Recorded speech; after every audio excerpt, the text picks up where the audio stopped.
So, hello, salam alaikum, peace be upon you.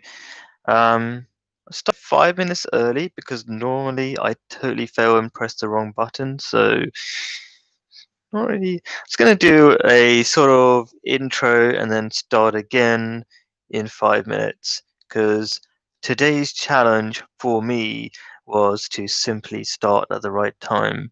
And things seems to be working better than usual. I can see the green bars going up and down, which they normally don't for my audio. So pretty impressed by myself today. Um, right. So uh, what's my intro going to be? So I'm going to start and then repeat again. Maybe that'll be a bit boring, but I'm just very anxious about, not anxious, but yeah, target was absolutely to actually start on time. So we have one view already. Uh, yeah. So what I want to say is, since I'm going to do a double intro, and sometimes I rush myself into explaining lots of things. This is a question answer where you can ask any question about life, uh, and yeah, there are simple ideas in Islam, and Islam is uh, a religion that believes in all other faiths. So ideas that you find in other faiths are also in Islam. In fact, Islam has come to take other religions out of the realm of mythology, i.e., a lot of strange ideas have crept into other religions over the centuries because those religions have been around for sometimes thousands of years, and people have stopped believing them because those ideas have become so strange. People believing people who were just human beings to be God, for example, and for those people to float up in the sky and do all sorts of things that um, don't really make sense. So a lot of religion has become mythology in the sense that it's just a question of belief rather than anything logical. And what I aim to demonstrate uh, in these question and answer sessions uh, is that religion is simple and makes sense. It's a whole bunch of logical ideas that can change your life, even if you don't necessarily become a Muslim, for example. You can just take bits of it, and hopefully, the point is, it will change your life. What other thing could I do to kill time? I've got, you know what? As a really good introduction would be to talk about just my little notebook of questions that I've been collecting from all sorts of people.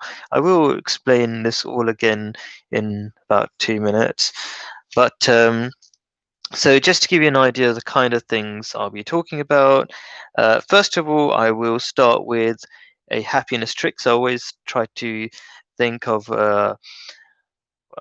talk about a simple idea that can change your life. That's how I like to begin with. So uh, that's what I'll begin with. Basically, the idea is uh, how to find peace. And yeah, a little trick about peace in Islam, how to find that really easily, and long-lasting happiness rather than short-term happiness is what we get in modern world. Um, and anyway, what are the questions I've got today? How do we find common sense? That was from one of the barbers I had my haircut from. Actually, the son of the barber who gave me the haircut, and the barber himself said, "Is religion man-made?" What else was there? Being happy all the time was one of my teachers. Being happy all the time is unrealistic and annoying. That was a comment from a teacher friend. Do we make up our purpose or to make ourselves feel better? How best should we handle isolation? Um, yeah. How should we handle increased job insecurity due to COVID? How do we get men's rights back? Is it? I can't read my handwriting, by the way, sometimes. Is it something?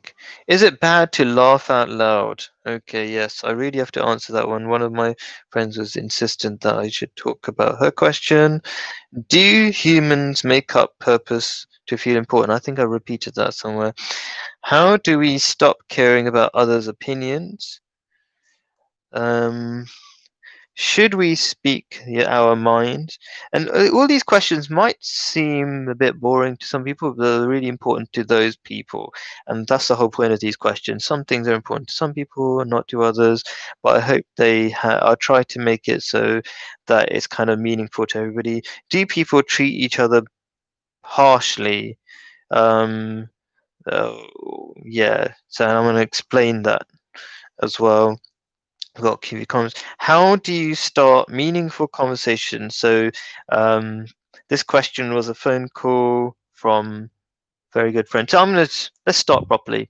Yeah. Okay. So, um, right. So, tip of this week is how to find long lasting happiness. And the ideas that I want to give out are definitely just not for myself, are from Islam. And I like the ideas that are the opposite of what you might think makes people happy. So in Islam, we are taught that we should stay calm rather than get too excited or too sad about situations. So we should uh, keep to keep a balance. And there's a word in the Quran which has a lot of useful meaning, and that word is called sabr, which means to be patient. But as I said, well, I haven't actually said, but the word patience means actually to not get too excited or too sad. And that is very different to what you experience in our, or that's very different to what is described or portrayed as happiness. People want to get really excited. And so, in that search for excitement, they want to get more and more happy. And that's why people end up, after not quite finding happiness, they go towards drugs because they feel. Yeah, not content with their level of happiness. And so if you search for the wrong things or try to find the wrong kind of happiness, you will become more unhappy. You're looking for the answers in the wrong place. So you might think, well, staying calm is not my idea of living life. Well, people who stay calm, what they do is they, first of all, they don't get into all sorts of frustrations in their life. And so their experience of life is a gradual and constant upwards uh, level of happiness. So in Islam, there's a verse of the Quran that says something like, uh, every moment in your life is better than the last. Should be better than the last. That's a promise to people who are believers. So if you're a person who's always looking back in the past as, oh, that's how great it was in the past and now it's not so great, then you're probably doing something wrong. That's not a good place to be. You want to always be looking towards the future and thinking, the past was, a bit hard, but my life is getting better and better and better. And that's what this mentality of being patient and being calm gives you. Um, Now, this links to another point that one of my Christian friends really wanted me to talk about. And it says, is it bad to laugh out loud? So this is part of a conversation I was having with her. So sometimes when I explain things, don't explain it the best way. So Prophet Muhammad, peace be upon him, was always smiling, and it's always good to make other people happy. So another teaching of Islam is, or a saying of Prophet Muhammad, peace be upon him, was to smile uh, is a form of charity. And what that means, maybe that sounds a bit weird, but if you smile, I'm testing and see if this works, right? My theory, my weird smile, maybe strange looking at my own smile on the camera. Um, well, if you do it in practice, maybe you'll realize this, right? Uh, the nature of human beings is to imitate. So it's scientifically proven, you can Google this, that when you smile, the other person will automatically smile. And there's a strange effect of your physical behavior affects your internal feelings. So if you even do a fake smile, I can actually feel happier when I'm doing it. I just tested it. It does take a lot of inner reflection, these things. Um, yeah. So when you smile, you automatically make the other person smile, and they will also feel happier. Now, the question was, is it bad to laugh out loud? And there is a teaching of Islam that when you laugh out loud, try not to show your teeth. Okay, it's kind of like there's a report saying most of the laughs of Prophet Muhammad were smiles, kind of thing. And what the point of that, and this is something I need to explain better, I think, is that if you do laugh out too much, and I think I laugh quite a lot actually. If I laugh out too loud, what happens is your body, you should kind of try to have a sense of feeling of what's happening inside you to really know what happiness is. If you laugh out too loud, you get excited and your body naturally wants to come down. It's something called, in biology, it's called homeostasis. It's your body in all different ways wants to find a medium. So that's kind of what happens when, say, you get a new experience and you get a new house and you're really excited about it, but you don't stay excited. Your body goes back to normal, and that becomes your norm, that you have a really big house when even if you had a smaller house before. So you appreciate it for a while, but it's very easy to forget that feeling. And that's part of the worry, or the danger, I should say, of trying to get too excited in your life. Maybe that sounds really dull, but from my personal experience, I'm a lot happier than most people I know. In fact, most people would agree with that. A lot of people say they're not particularly happy. Maybe I'm talking to the wrong people, but um, there's a good reason why people are not happy, and there is a good reason why I make these shows. It's entirely because people are doing things that make themselves unhappy. The way they talk, the way they think, the way they uh,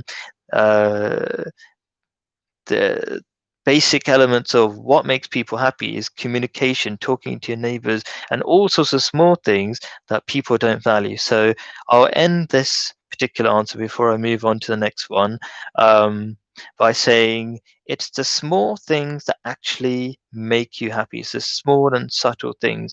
Human beings are subtle creatures, and it's the subtle, tiny things, the connections that actually make people happy. We think big things make us unhappy, but by chasing those big things, we find we're never happy.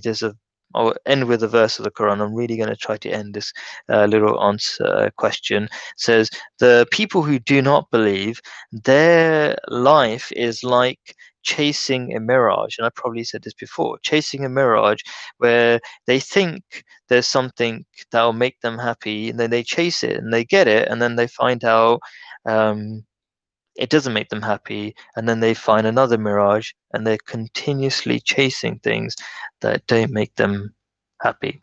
Great. So, um, Last time I had some fantastic bunch of questions that made the question answer a lot of fun for me and hopefully more useful for other people. So please do ask questions in the chat. That's why we're doing a live stream, or that's why I'm doing a live stream, um, so that it's interactive. So I could answer a question, and if you don't agree with it, uh, then I can have a basically a mini conversation with you.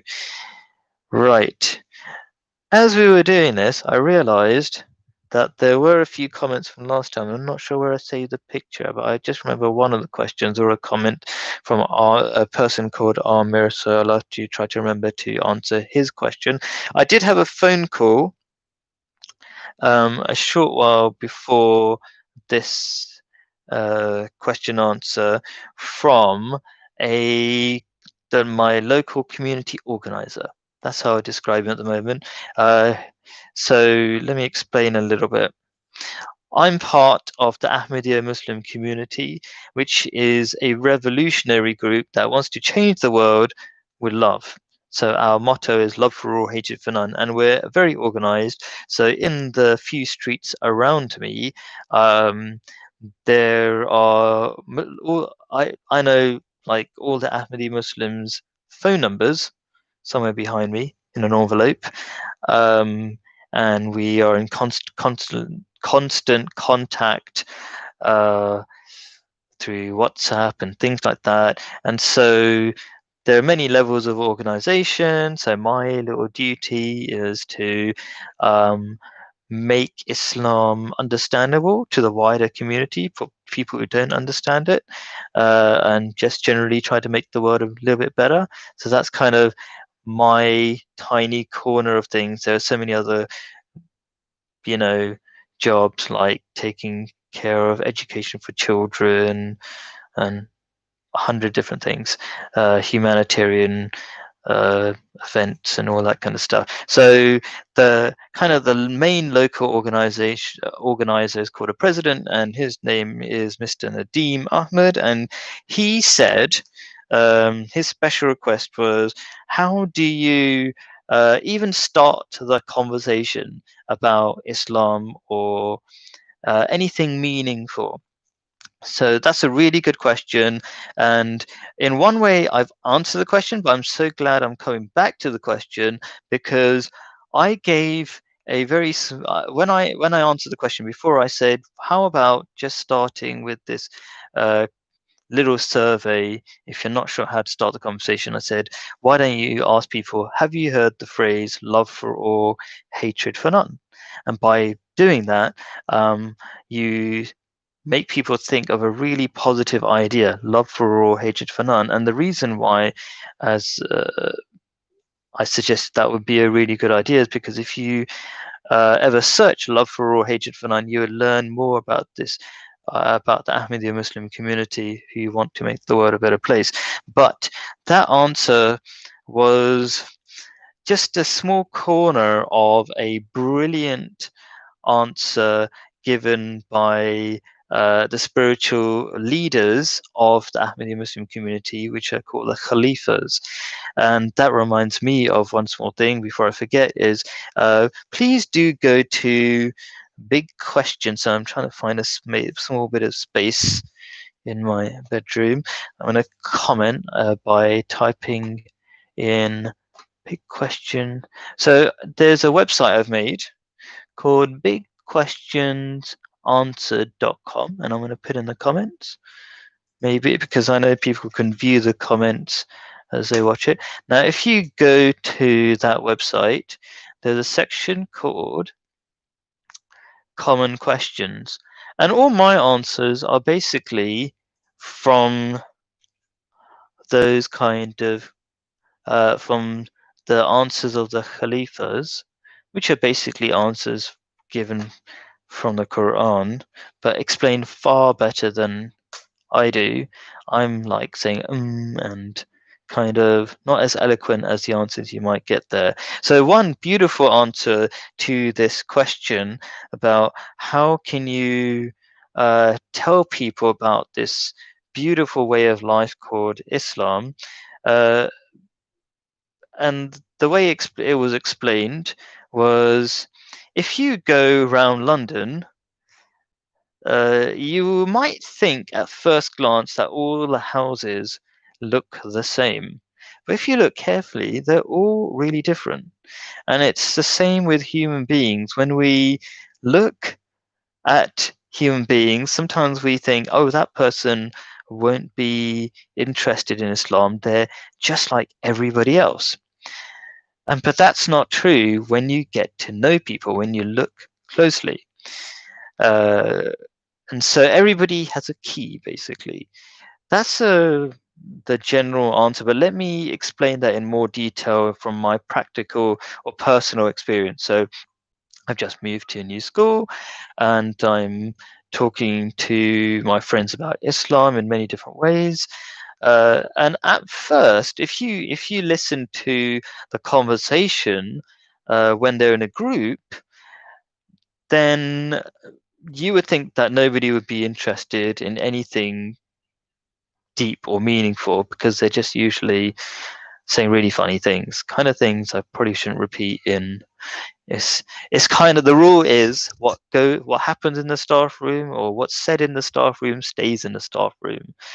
Staff room is in UK schools where the teachers sit. That's kind of like a joke. It's like, what happens in Vegas stays in Vegas. Never heard of that phrase? Never mind. Maybe.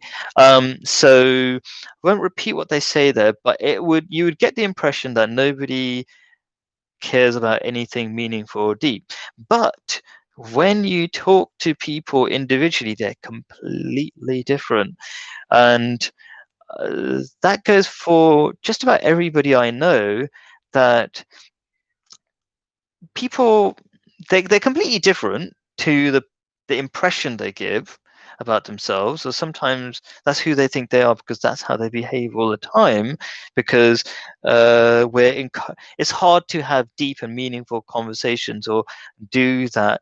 It's not it doesn't come naturally, so people usually indulge in small talk, but that's not who they really are. So psychologists will tell you that people are really unhappy. Those people are really unhappy who only do small talk, because human beings are deeper than that. We're all deeper than that. That's how we're made. That's what psychology is about.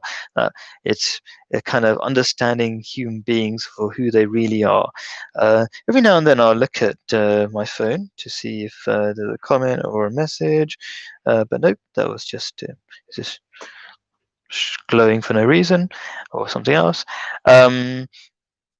So you've got to understand people. And why do you have to kind of, yeah. So remember that some people sometimes try to think of, they forget why they're doing something. The whole, like, why would you want to explain Islam to other people? If you understood that, then doing it would be a lot easier. And that is, you're trying to make the world a better place. And so, how do you make the world a better place? Or how do you help somebody? You can't just say stuff to people. You've got to listen to people and understand their problems. Like, you're a doctor, right? Okay, this is a much better analogy. Let's rewind and start again, right? Um, if you're a doctor and you don't ask the patient how they're doing or what's wrong with them, or investigate how they, what their problem is, and you just shove them with, some antibiotics, you're not going to be a very good doctor. And so you need to get to know people, and that takes time. People are usually, I wouldn't want to say closed up, but the deeper side of them, they often keep buried, because a lot of those deeper feelings are really difficult. Like, a lot of people don't like connecting with each other. They don't like deeper relationships and things like that. So I've got a comment in. I think I'm going to take that in a minute, but I really want to finish my local president's answer. He said, how can two small things before I move on.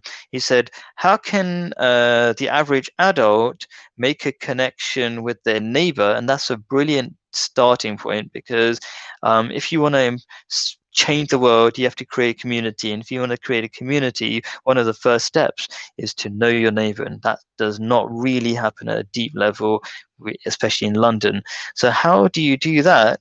The simple answer is, first of all, love everybody. And when you love everybody, you'll find all sorts of opportunities to help them. So small things like when the Amazon delivery, if they're not at home and the Amazon delivery comes to your house, and they come knocking at your door, and this often happens to me, and they say, I'm really sorry for disturbing you. It's like, no problem. I'm really happy that I could be of use. That is how you start. I think one of the big problems is people think that they have to change the world in 5 seconds. That's not going to happen. Do it in a tiny, tiny way. Yeah. People do remember that. I can tell you stuff I did today. I just gave out really cheap little cupcakes, and teachers are really happy. I said, like, let's celebrate Friday today. You know, really small things have a big impact, even if they don't say it necessarily. My experiences, because I've talked to a lot of people, um, uh, it does have an effect on people's lives. Okay, right. So somebody says, Amir Stefan El Mehrat, who is a friend of mine, becoming certainly a friend of mine because we've been contacting each other a little bit. He is my friend from Denmark, and he says, Assalamu alaikum wa rahmatullahi wa barakatuhu, dear brother Khalid Sahib. I'm going to translate that for you. Okay, Assalamu alaikum means peace be upon you. So that's how Muslims say hello. And what it means to say is, what it practically means is I wish you peace, inner peace, and I promise you that I will not harm you in any way with my hands or my words. There's quite a lot of meanings. Arabic has a lot of meanings within a few words. So, Assalamu alaikum, peace be upon you, wa rahmatullah here. That means the the beneficence or the grace of God be bestowed on you. So when you say it with meaning, you wish that lots of good things happen to you. So what a great way of saying hello. And wa barakatuhu. You know what? I've forgotten what that last one means. Yeah. So I often like to remind people by being a little bit useless every now and then that um, I'm definitely not some sort of guru or something. Like, the guru is a common word people use, like somebody who knows all the answers and whatever. Um, I like to say, and Stefan, who's an Arab, Egyptian Egyptian Arab, you could probably translate. What's that mean again? Barakatuhu, if you could put it down in the comments. I forgot what that means. Maybe under the pressure of doing a live stream, I've forgotten. Anyway, so I like to always repeat that a lot of people feel themselves that you know, they can't change the world, they're nobody, nothing special. Well, I'm the same, right? But guess what? Because I care, I'm going to give it a shot anyway. I've said before in I think my first live stream, if maybe I've changed one person's life a little bit, that's great. And you've got to start having that love for humanity. And when you have that love for humanity, from all my experience of talking to people, those people who love humanity, they're just happy every day. So uh, it's not you know, it's not a big deal for me to come on a live stream and be a little bit embarrassed if I don't know all the answers, or, memorize lots of quotes and things like that. I'm pretty chilled on this live question answer, and encourage you to just ask questions of anything that's on your mind. Okay, so every now and then I'm just going to look at my phone. Awesome, thank you, another mate of mine, for joining. He's just telling me that he's listening in, so I appreciate that. Okay, so let's go through the questions. Okay, so this is Amir. Stefan's point, who's the person who just commented on the live stream, he said at the end of the other live stream, but we kind of ran out of time. And by the way, this live stream goes from 7 to 8 o'clock. Sorry, I keep doing little introductions right in the middle of the show.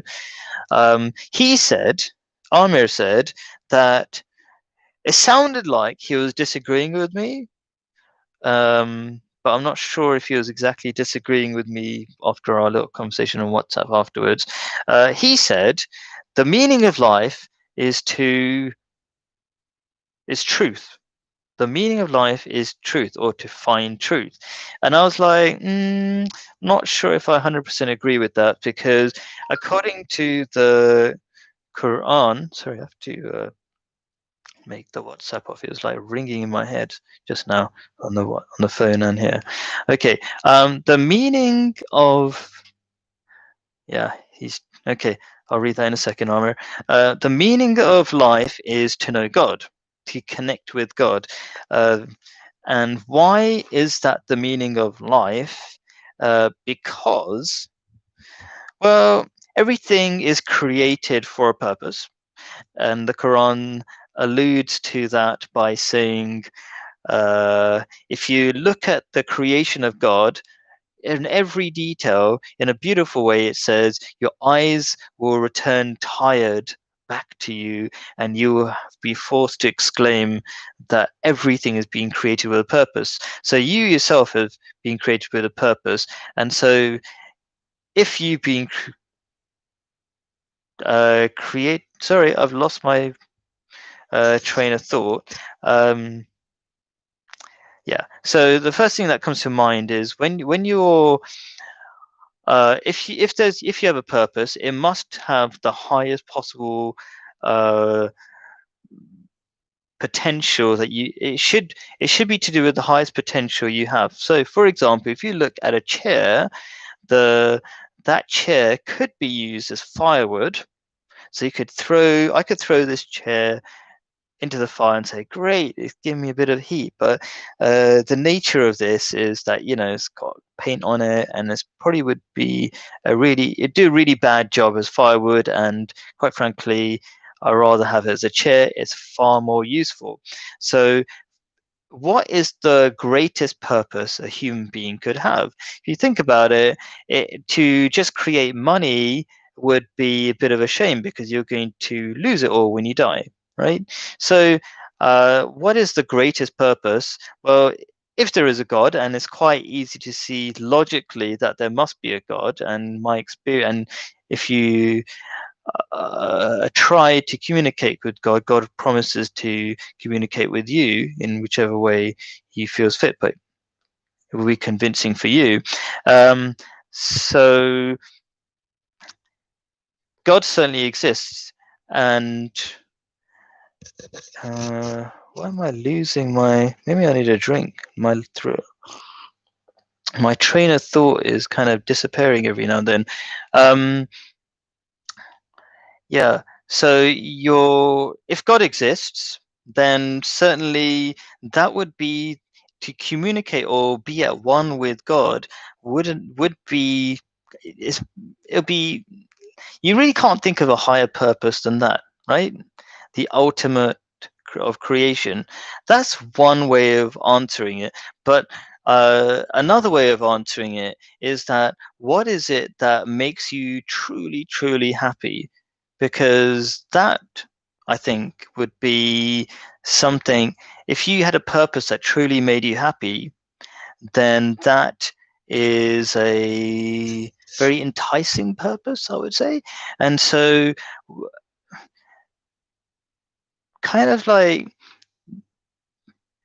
something that really fits with your nature would be something that really makes you happy, and that is to constantly do good works.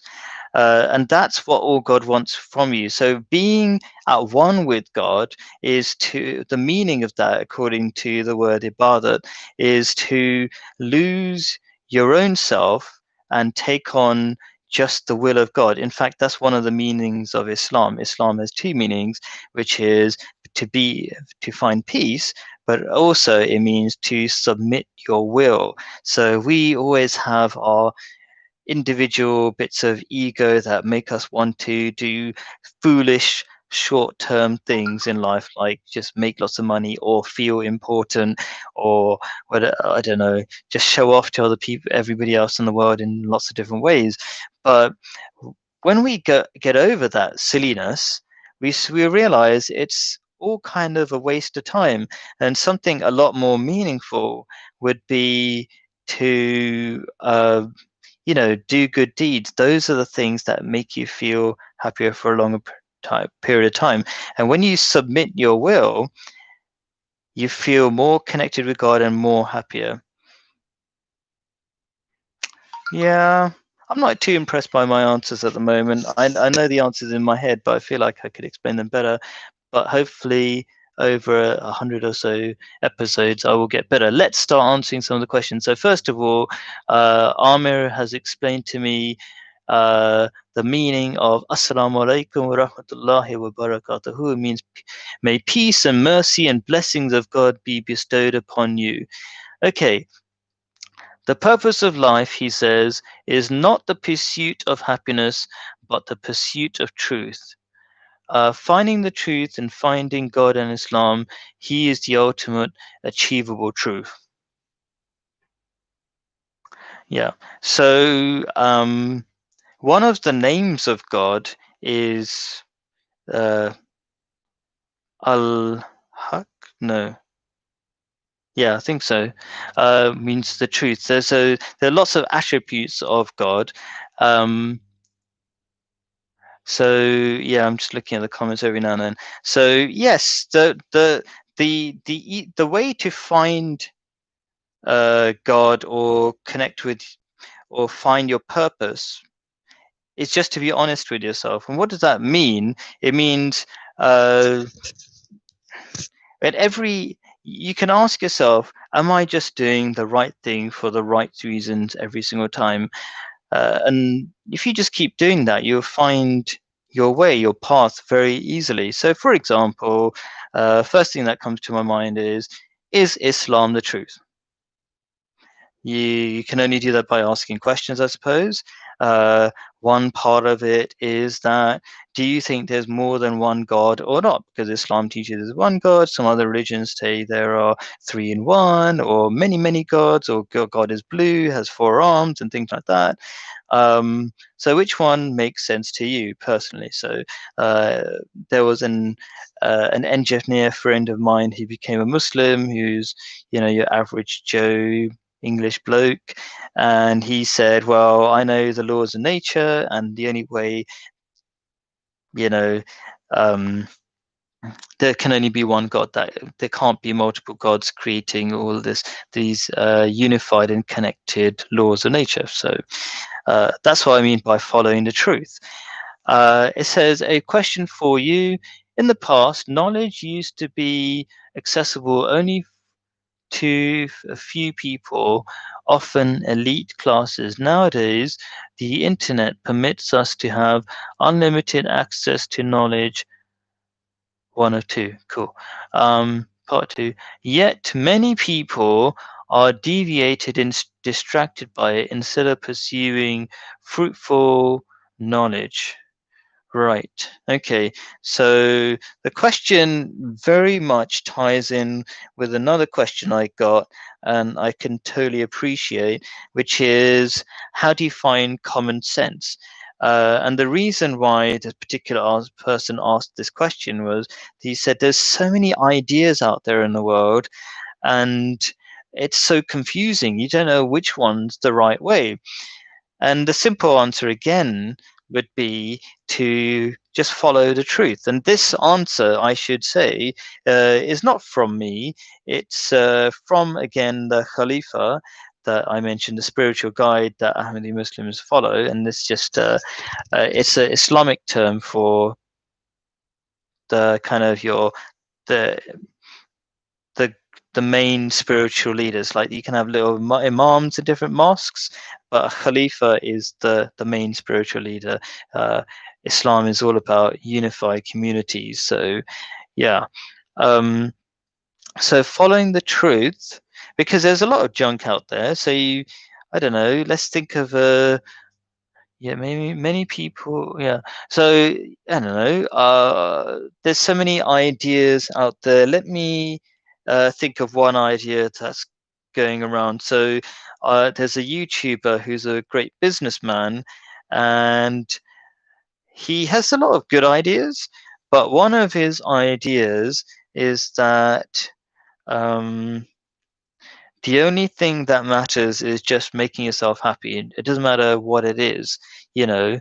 Uh, just go and do it. So I can see where he's coming from, because he sees a lot of people making themselves unhappy by worrying about what other people think, and he's like, let's forget everybody, forget what everybody else thinks, just do what makes you happy. Now I would disagree with that. Like, with a little bit of inner reflection, that if you just do things that make you happy, well, that's sort of a short-term thinking. Especially, what does that even mean, to just make yourself happy? So if it just means, just make loads of money right now, then that's not going to make you happy in the long term. Even if it makes you happy in the short term, you could, you know, uh, he supports all sorts of he supports anybody doing hard work, even if that hard work is uh, being a pop star. Because this is one of the videos I watched, and I was really not impressed by some of the things he was supporting. Being a pop star, who a lady who doesn't wear much in terms of clothing, to kind of sort of promote her videos.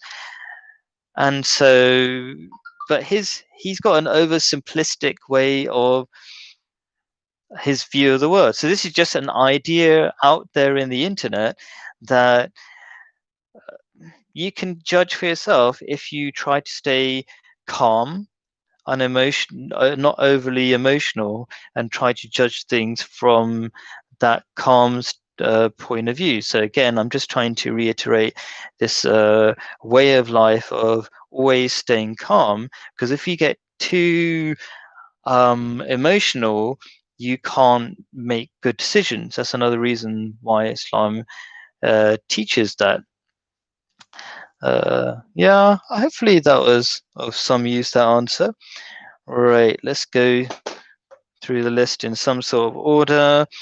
Another really important question that I want to skip to, and I really hope I can answer this question well, because I did feel sad that some people are finding life a little bit difficult at the moment, but I like it as well, because I see those points in life where you're finding life difficult, and I've had those a lot of times, are those kind of points where you really turn your life around, and you become sort of like it's like the caterpillar to butterfly moment, where you become a completely different person, and your life completely changes for it, but you sometimes need to go through those difficult moments.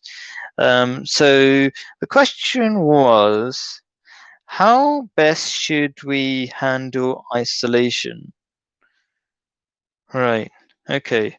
So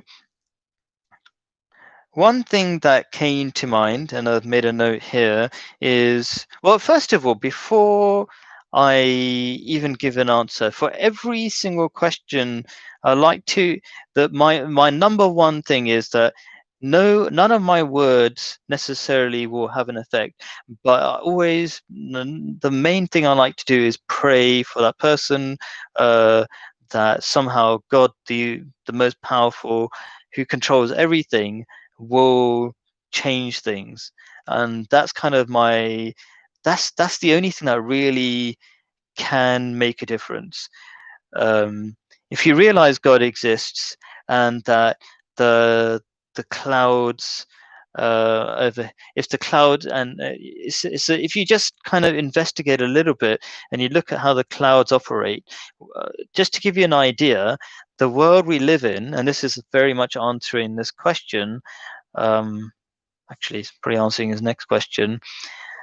Uh, The world we live in, just the atmosphere we are in, is like a bubble. Okay, so if you ever looked at a bubble when you blow bubbles, those kind of fairy liquid type bubbles, um, there you can see a little swirl. And if you look at the planet Earth, it's exactly that sort of thing, swirling thing. It can easily be destroyed. It's a very thin layer. So when you realize how God sustains our very fragile lives, you realize how much God cares for us and is taking care of our lives. But you do have to reflect a little bit. It's very easy to ignore God. So how should we handle isolation? The first idea, after totally depending on God, and if you're feeling, so isolation is a sense of pain, and to overcome that pain, the Quran says, um, surely it is in the heart, and it is the remembrance of God that hearts can find peace. And so I found that over and over again, that just simply concentrating on God and his existence, and remembering God, and the way you remember God is like being thankful and being aware of him. Suddenly, in 1 second, all your suffering can just disappear. So that's one beautiful saying from the Quran, I like to advise people pay attention to. Another thing is that, um, my personal experience is that I haven't really felt much isolation. And the reason for that is I'm constantly busy in things like this and talking to people and I've got so many different reasons to communicate with people, even though um, I'm in lockdown. Of course, I'm communicating with my family, my kids. I know this person does have that as well. Um, and so just being another, there's a saying that goes, yeah, uh so in Islam we're really encouraged to be grateful. So the by being grateful for just all the time, thinking of things to be grateful for. So one of the things we're supposed to do after praying, uh, as Muslims do, is say Alhamdulillah, praise, thank you God, like 33 times. Yeah, 33 times, right? Okay. So each time you do that, you're supposed to think of something that you're grateful for. And when you do that, one of them are probably going to be one of your kids. Like, so I'm grateful for having this child. No, I'm grateful for having that child. When you're grateful for those things, I'm not saying this person not grateful, but when you do that, you become even more grateful, more aware of how lucky you are to have that person. And then you start having a better relationship with that person because you realize how valuable they are. And then there's less opportunity to um, feel isolated.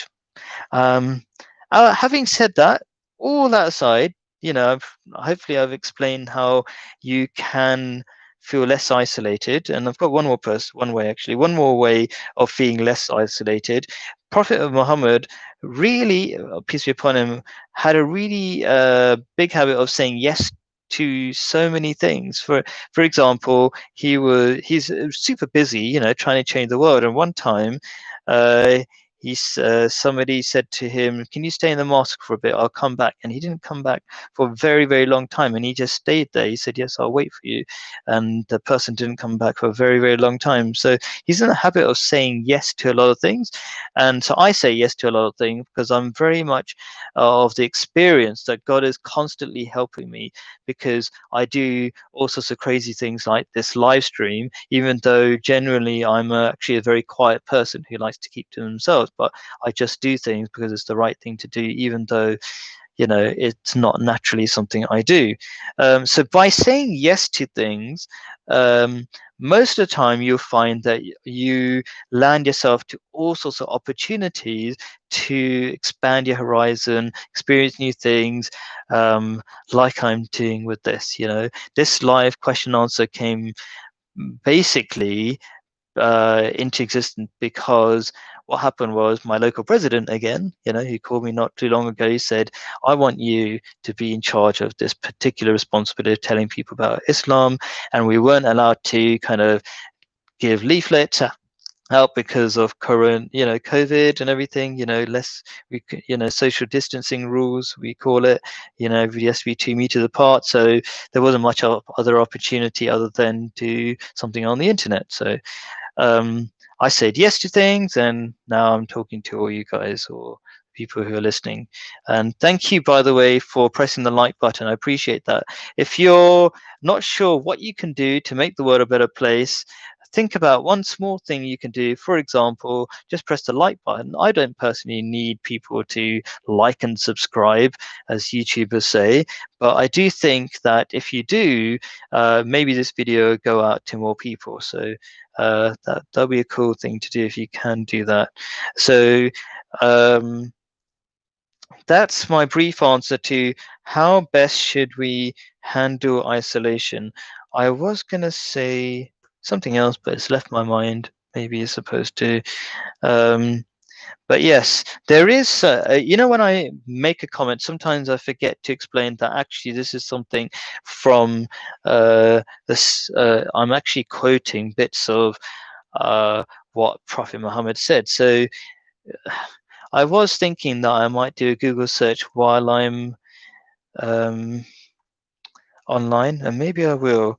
Okay, so I'm going, and when I'm better at live streaming, so maybe somebody else can help me, so I can screen share in future. But there is a saying of Prophet, so I can so you can actually watch me type whatever I'm typing rather than just watch me looking down onto my keyboard.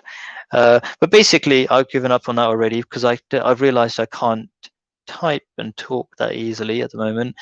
Need to be more skillful at live streaming. So basically, the idea is that if you do things completely for the sake of God, more and more, then Prophet Muhammad said this. He said, when you take one step towards God, God takes 10 steps towards you. Actually, before that, he said, if you take a handspan distance toward God, God will take a arm's length towards you. It's not like physical, it's like God comes closer and closer to you. The more, if you take a little step toward God, God takes much larger steps towards you. And for those people who really do everything for God, then God becomes the hand with which they strike. That means, well, if you're trying to defend yourself, for example, and I can't remember the exact words. The way I remember it is that everything you do, God is constantly there, and that's my. Even though I make loads of mistakes in my life, but I do feel like most of the things I do is just because of God, and then God constantly helps in so many ways that it's as if even if I'm, saying, should I buy this kind of cheese or that kind of cheese? It's like God is helping me just, uh, even make really basic decisions in my life, right? And you will find that experience if you let go and try to follow God. I think I want to answer his next question, which is, how should we handle increased job insecurity due to COVID? Right. So, so my beginning answer: job insecurity due to COVID. Right. Okay. So the first thing that comes to my mind, or when I was thinking about this, is just a verse of the Quran which uh, might not make sense straight away, but actually it's very much a repeat of what I've been saying. Alhamdulillahi Rabbil Alameen. Okay, that's Arabic for all thanks belongs to God, who is the sustainer of the world. So these verses of the Quran are not just logic, but they talk to the soul. So if you make it a habit of saying that, and that's something Muslims have to say in their prayers all the time, first of all, just by saying Alhamdulillah, all praise or all thanks belongs to God. When you say that, you hopefully, just trying to click on the right tab, you will hopefully think of something you're grateful for, and as soon as you feel grateful for something, you'll feel lucky for the few things you do have. When you're worried about losing, job insecurity means you're worried about losing a job. um, you're kind of concentrating on what you might lose rather than what you do have, and that's a really good important starting point, that you're so lucky for the things you do have. Then the second part of this verse, Rabbil Alameen, the sustainer of the universe, I think I accidentally talked about that before in the earlier question. The sustainer of the universe, so if you realize you're being constantly sustained, you're not left alone by God, then you'll be aware that, God is already taking care of your needs. Like air you're breathing, if you didn't have that for a little bit, you'd be in big trouble. And but God is so, if the word subtle or humble, that he doesn't show off to you that he's giving you air, and it lets you ignore him, in fact. But wise people think about that, and are grateful for all these small things. So God is constantly taking care of you. Now let's go into a little story, and I'm just going to read some of your comments from the person who actually asked this question. I'm going to read that in a second. But before I forget, let me go into a little story that affected my life and the way I think. I just try to say things that are coming to my mind because I really feel that God is guiding whatever I'm saying. So I go with the flow, as it were. So a little story was when I went to Gambia for a little bit. There was a really nice man who also had the experience of God is constantly helping him, and I just asked him a question about his job, as you do. And I said something about his boss. I mentioned the word boss, and every time I said the word boss, he was like, it's like his face was like, he was unhappy about the word boss.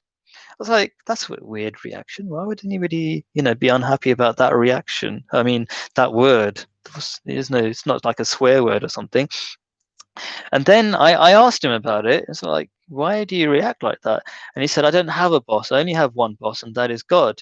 And it felt like a really strange idea, but that's very much changed the way I look at my life, and it's given me a lot of freedom. So wherever I work, I really don't have the sense of um, being bossed or somebody owns me or runs my life. And that's very much connected with the teachings of Islam. So uh, I'll explain it to you with like a couple of verses of the Quran that come to mind. So, but the idea, before I mention those verses of the Quran, um, is that if you have this fear or insecurity, that means it's like you're treating your boss like your god in some level. And as soon as you treat anybody other than God as your god, then you become a prisoner, and you are constantly fearful of losing something. So I would try to avoid that.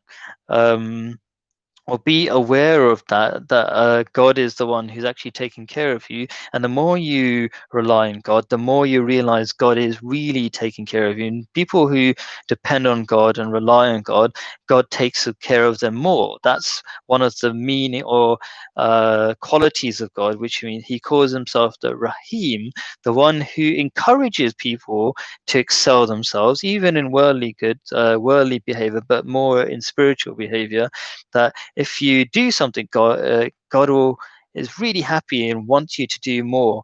Even if you've been far away from God, God has said that he is like a person who is in the desert, and if he's lost his camel, who's a source of uh, drink and food, okay, when his camel comes back to him, God is more happier than that person who's in the middle of the desert, who thinks he's about to die, and his camel comes back to you and basically effectively saves his life. God is more happier than that person when a person who has left God and comes back to him, basically. um, yeah. uh, all the other ideas have left my mind, so I'm just going to move on and read the comments that I'm getting. Oh, thank you. God, good point on who is boss. Appreciate your feedback. What one has. Thank you. What is constant happiness? Okay, so I'm not sure if what is constant. So this person was saying like he appreciates some of the comments that I'm saying are useful to him. So that's really important to me. Thank you for saying that. But one of the comments was, what is constant happiness? I'm not sure if that was a question. So um, maybe I'll answer that quickly. Um, so what is constant happiness? Well, the nature of human beings is that we feel up and down all the time. And if you want constant happiness, well, I'm not sure if that's necessarily, the Quran says that you're going to constantly be faced by trials. So there's no sense of exactly constant happiness, but at the same time, by staying calm and doing good deeds, uh, that will give you happiness. Actually, some of the other ideas have come back to my head. So I said I was going to mention some verses of the Quran that talk about realizing that there's only one source of power, and that is God. So there's a verse that goes, "Qul huwallahu ahad." So say or tell the world that there is only one God, and so a lot of these verses might seem simple, but when you put in context, they mean a lot more. So when you say there's only one God, one of the meanings behind it is that there's only one thing truly in existence. We are all temporary. Everything else comes and goes. We vanish, and we can come back to life, whatever as God wills. But there's only one thing that is constant. That is God. So uh, to give you an idea of what that means, is there was a very famous person who the current Khalifa was talking about today. His name is Bilal, peace be upon him. I think that's what he's supposed to say. And he suffered a huge amount of persecution, and the only thing he could say when going under that intense persecution, we can't really have a conversation or say anything because he was literally dragged in the streets. He would simply say, Ahad, Ahad, which means the one God. So the meaning of that is that there's only one God, and sometimes you can only really appreciate the meaning of these words when you maybe struggle in different ways. So maybe hopefully your different struggles will uh, make you more attuned to spiritual feelings like fasting and things like that, actually um, help you get closer to God and become more aware of God. So that's kind of one of the deeper meanings of Qul huwallahu ahad. One of the other meanings is, the verse that comes after is Allahu Samad, which means the person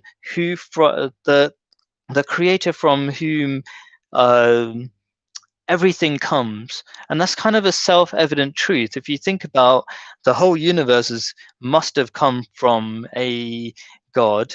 So um, yeah, when you reflect on these things, you kind of need to quieten down these kind of materialistic thoughts for a while and reflect for a little bit. And when you reflect on the verses of God, they'll help you a lot, I think.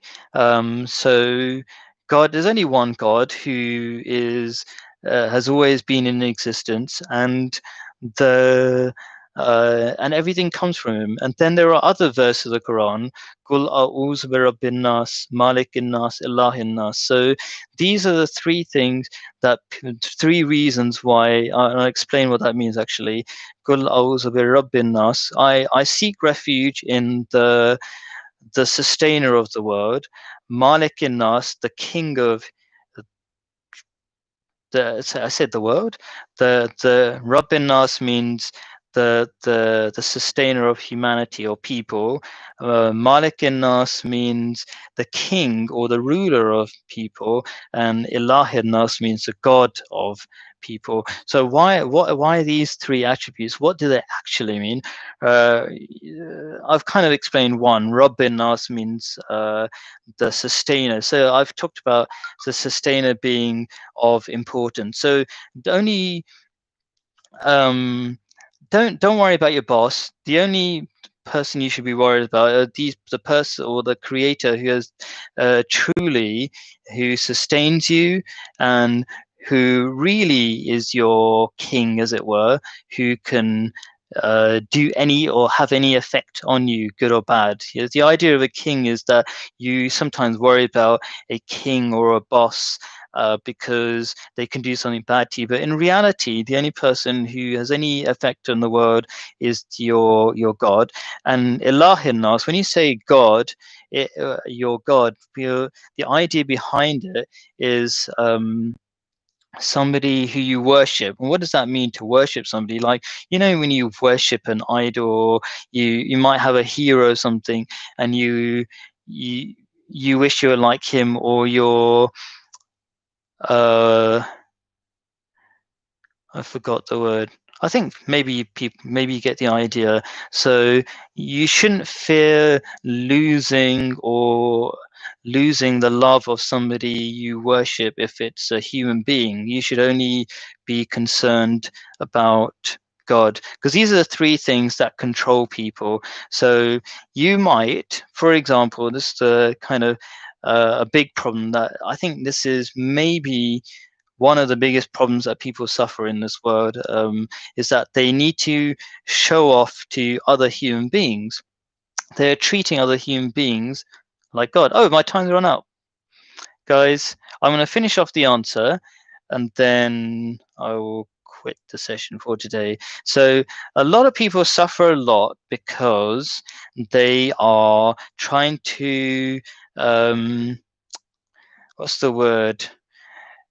Keep up with the Joneses or meet up with other people's expectations as human beings, because we're kind of, what's the word, social being. Part of the weakness of being a social being is to really depend on what other people think of you, and in that way you're treating them like you're God. So only treat God, the true God, like your God. Only worry about what God thinks of you, and then you'll become free. So hopefully this question answer has been of some use. Um, and yeah, thank you for listening. Appreciate it. Assalamu alaikum. Peace be upon you.